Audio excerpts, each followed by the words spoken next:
আসসালামু আলাইকুম বন্ধুরা, কেমন আছেন সবাই? আশা করি সবাই ভালো আছেন, সুস্থ আছেন। আলহামদুলিল্লাহ আমরাও খুব ভালো আছি, সুস্থ আছি। সোনালী রান্নাঘর অ্যান্ড ব্লগ চ্যানেলে আপনাদের প্রত্যেকে স্বাগত জানাই। এখন শীতের সময় প্রত্যেক বাড়িতে কিন্তু শীতের পিঠা হতেই আছে। আর আমাদের বাড়িতেও আমি সেদিনকে শীতের পিঠা তৈরি করেছিলাম। তো একসঙ্গে 2 রকমের পিঠার রেসিপি তৈরি করেছিলাম। একটা মিষ্টি রেসিপি তৈরি করেছিলাম আর একটা চুষি পিঠার রেসিপি তৈরি করেছিলাম। চুষি পিঠাটা একটু কালারফুল করে তৈরি করেছিলাম। তো তোমরা সবাই চুষি পিঠা বানাতে পারো, সেটা আমি জানি। তবুও আমি যেভাবে তৈরি করেছিলাম সেটাই তোমাদের সঙ্গে শেয়ার করতে চলে এলাম। তো চলো দেখে নেওয়া যাক আজকের ভিডিওটা। প্রথমেই আমি এখানে আটা নিয়ে নিয়েছি। আটাটাকে খামির তৈরি করতে হবে, তার জন্য আমি এদিকে কড়াইয়ে জল নিয়ে নিচ্ছি। দেখতেই পাচ্ছেন কড়াইয়ে আমি জল নিয়ে নিলাম, তারপরে আমি সামান্য পরিমাণে লবণ দিয়ে দিলাম। তারপরে জলটা দেখুন ফুটতে শুরু করেছে। এই পর্যায়ে আমি আটাটা দিয়ে দিব। তো আমার যতটুকু প্রয়োজন ততটুকুই দেবো। তো প্রথমে আমি 1 বাটি দিলাম, তারপরে অল্প একটু দিয়ে আর ভালোভাবে একটা ডো তৈরি করে নিলাম। এখন আমি এটাকে গরম থাকা অবস্থায় ভালোভাবে হাত দিয়ে মথে একটা সফট ডো তৈরি করব। তার জন্য কিন্তু বারবার হাতে জল লাগিয়ে ডোটা তৈরি করে নিতে হবে। তো দেখতেই পাচ্ছেন আমি হাত দিয়ে মথে কিন্তু একটা সফট ডো তৈরি করে নিয়েছি। এখন আমি একটাতে কালার মেশাবো, কারণ এটা একটা কালারফুল চুষি পিঠা তৈরি করব তার জন্য। তো যেহেতু আমি একটা পিঠা বানিয়েছিলাম তার জন্য কিন্তু অর্ধেক ডোটা ওতে ব্যবহার করেছি আর অর্ধেক ডোতে আমি চুষি পিঠা তৈরি করেছি। তো চুষি পিঠা তৈরি করার জন্য প্রথমেই হাতের মধ্যে একটু সামান্য পরিমাণের চালের গুঁড়ি লাগিয়ে তারপরে হাতের মধ্যে এভাবে নিয়ে একটু মানে হাতের মধ্যে মলে নিলেই কিন্তু এটা রেডি হয়ে যায়।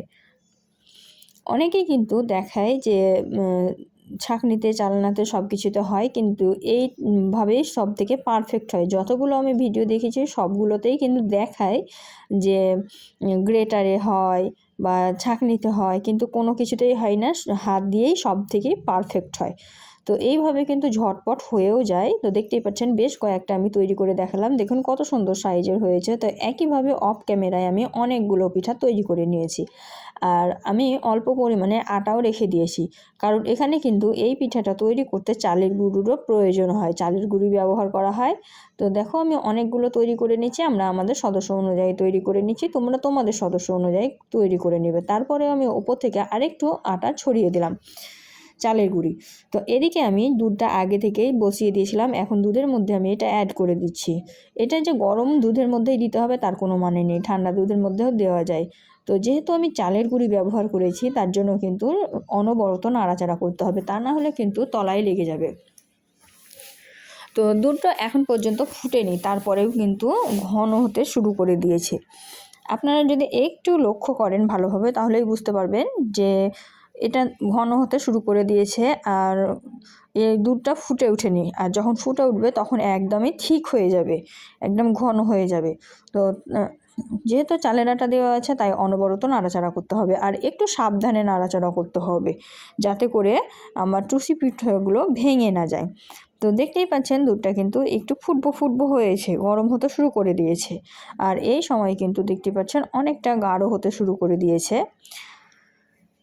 এই পিঠাটা যতটা খেতে মজার, তৈরি করতে ততই সহজ। ছোট থেকে বড় সবাই কিন্তু এই পিঠাটা তৈরি করতে পারবে। তো দেখতেই পাচ্ছেন দুধটা ফুটতে শুরু করেছে আর আমি অনবরত নাড়াচাড়া করছি।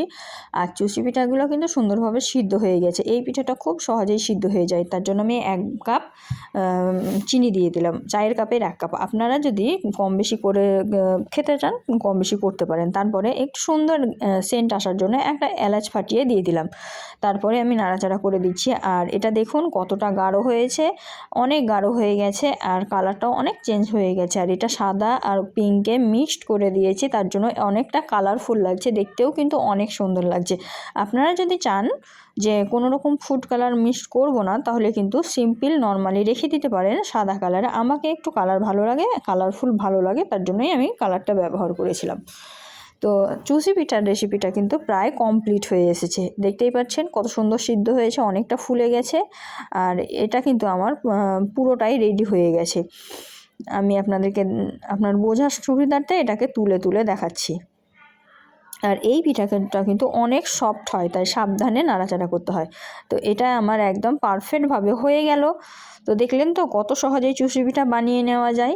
তো এখন আমি গ্যাসের আঁচটা বন্ধ করে দিয়েছি। বন্ধ করে একটা চামচ নিয়ে আমি আপনাদেরকে তুলে দেখাচ্ছি যে দেখুন কেমন হবে এটা। এটা কিন্তু বাচ্চা থেকে বড় সবাই খাবে। আমার মেয়ে তো খুবই পছন্দ করে খেতে। আমার মেয়ে এটা 2 দিন ধরে খেয়েছিল, সবাই খুব পছন্দ করেছিল। তো আপনারাও যদি বাড়িতে তৈরি করে থাকেন তো আপনাদের সবাই কেমন পছন্দ করে একটু কমেন্টে জানাবেন, আর আমারটা কেমন লাগলো সেটাও একটু কমেন্টে জানাতে ভুলবেন না। আর বাচ্চারা কিন্তু কালারফুল জিনিস কিন্তু খুবই পছন্দ করে, তো তাই একবার হলেও এইভাবে তৈরি করে দেখবেন, কালারফুল করে। খুব টেস্টি হয়, খুব সুন্দর হয় দেখতে। যে জিনিস দেখতে বেশি সুন্দর হয় সেই জিনিস মাশাআল্লাহ খেতেও অনেক সুন্দর হয়। তাই আগে দেখতে সুন্দর হতে হবে, তার জন্যই আমি একটু কালারফুল করেছি। তো এখন আমি একটা বাটিতে পরিবেশন করে নিচ্ছি, দেখুন কত সুন্দর হয়েছে। তো বন্ধুরা, যারা ভিডিওটা এতক্ষণ পর্যন্ত দেখছেন তাদেরকে অসংখ্য ধন্যবাদ। এইভাবেই আমার পাশে থাকবেন, আমাকে সাপোর্ট করবেন। আর আপনাদের এত সুন্দর সুন্দর কমেন্টের জন্য আমার আগ্রহ অনেক বেড়ে যায় রেসিপি তৈরি করার জন্য। তো আমার ভিডিওগুলো যদি ভালো লেগে থাকে আপনাদেরকে অবশ্যই একটা লাইক, একটা কমেন্ট, একটা শেয়ার করতে ভুলবেন না। আর আমার ভিডিও নিত্য নতুন ভিডিওগুলো পাওয়ার জন্য অবশ্যই আমার চ্যানেলটিকে সাবস্ক্রাইব করে রাখবেন, পাশে থাকা বেল আইকনটিকেও প্রেস করে রাখবেন যাতে সমস্ত রেসিপির নোটিফিকেশনগুলো আপনাদের কাছে পৌঁছে যায়। আর যে সকল বন্ধুরা এই ভিডিওটি ফেসবুক থেকে দেখছেন তারা অবশ্যই আমার পেজটিকে ফলো করে দেবেন। তো আজকে আমি পিঠাটিকে একটা পাত্রের মধ্যে নিয়ে নিলাম, দেখতেই পাচ্ছেন কতটা সুন্দর লাগছে, কতটা কালারফুল লাগছে। তা এর থেকে বেশি বড় করব না ভিডিওটা। সবাই ভালো থাকবেন, সুস্থ থাকবেন। খোদা হাফিজ।